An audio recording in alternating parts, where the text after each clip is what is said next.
उन्हाळ्याच्या सुट्ट्या चालू झालेल्या आहेत आणि आता आपण करायचं आहे साफसफाई. तर साफसफाईला सुरुवात केलेली आहे आणि आता ऊन चांगलं पडायला लागलेलं आहे.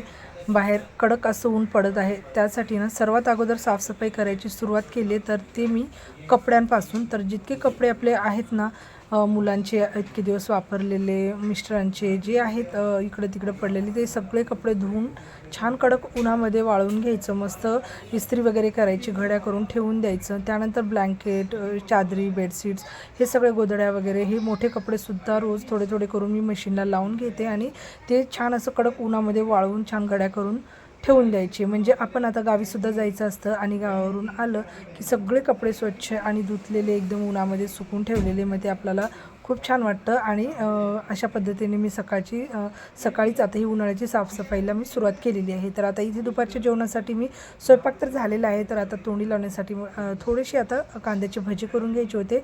तर इथे मी बेसन पीठ घेतले आणि त्यामध्ये थोडंसं तांदळाचं पीठ टाकलं, उभा चिरून घेतलेला कांदा टाकलेला आहे, पातळ असा चिरून घेतला आणि हिरव्या मिरचीचा ठेचा टाकला आहे, चवीनुसार मीठ टाकलं आणि हळद टाकलेली आहे आणि भरपूर अशी चिरून कोथिंबीर टाकली आणि थोडंसं पाणी टाकून छान असं पीठ मिक्स करून घेतलं आणि चांगले पकोडे तळून घेतले. तर चला, व्हिडिओ आवडला तर व्हिडिओला लाईक करा, चॅनलवर नवीन असाल तर चॅनलला सबस्क्राईब करा. Bye bye.